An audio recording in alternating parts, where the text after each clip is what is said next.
Right. Well, Kester, we're reading some quite astonishing reports about Prime Minister Viktor Orban and his Fidesz government.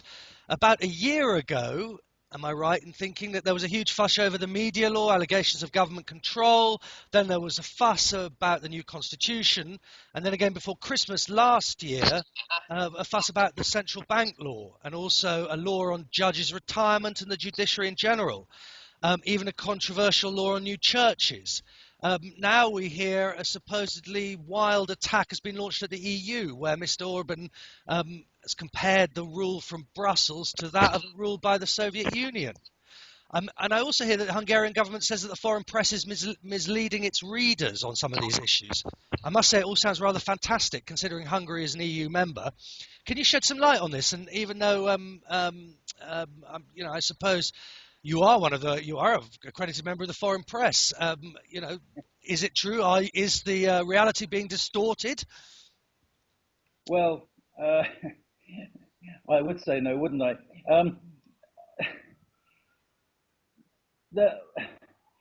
What's reality? I mean, yesterday's rally, for example, was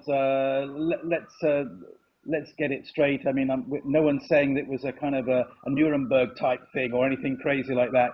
It was very well attended. It was a carnival kind of atmosphere. Drums beating, people, families, children, old people. Having said that, there was a kind of purpose to it all. You could feel there was a very definite purpose. There were numerous banners with words like no colonization or independence and things like this written up. So Mr. Orban's speech was very, very well received by the crowd. So he's speaking to a core audience who feels a lot of historical grievance, perceived or real. And this goes down very well with this section of the population. In a sense, we have a joke amongst the foreign press corps here that, you get a sort of Hungarian speaker on and you'll ask him for some background and he goes back to 896 when the Hungarians are first supposed to have come into this part of Eastern Europe. But it is a historical thing. Hungary lost a lot of territory after the First World War, and some Hungarians feel still aggrieved about that. And Mr. Orban plays on this, rightly or wrongly, and he's using this to keep popularity. If that's of help. You raised a lot of points there. Yes. Well, let's get back to the thing, the key issue at the moment, the EU, I guess. There is word of some funding being withheld, something in the region of 450 million euros, because Hungary isn't keeping to the deficit rules. But at the same time, Mr. Orban says that he is one of the few countries in the EU that is hitting or getting close to the 3% deficit target. What's going on?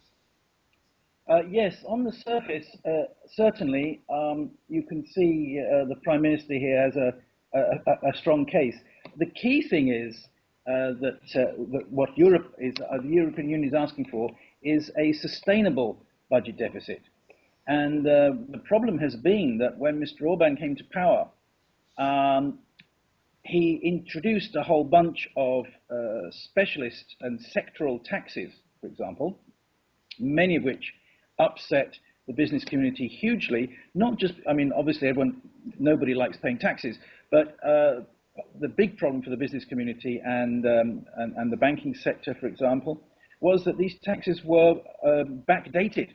So suddenly, in the middle of 2010, they had a huge backlog of tax, a heavy tax, and it backdated to January the 1st.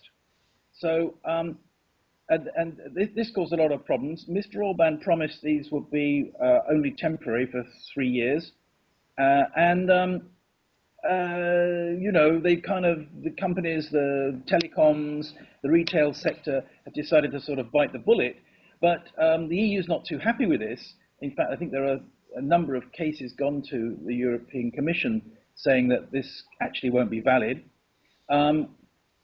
You can't keep these taxes on all the time. He also nationalised the pension funds. There were mandatory private pension funds set up in 1997, and basically he's nationalised them and taken the money and promised to pay off some of the gross debt of the country, the state debt, which is sort of fine. Some might argue to a point, but the thing is, these are rather, well, certainly the pension fund grab is a one-off measure. You can't do that again. And so the economists that would side with the EU side of things say, yes, okay, the budget deficit this year is somewhere around 3% or 2.9%, I forget what. But the problem is that the structural deficit, if you take out these unsustainable taxes and one-off measures, is going to be something more like 5.5%. So there's the difference. Of course, Mr. Orban doesn't tell the domestic population that he doesn't explain these things.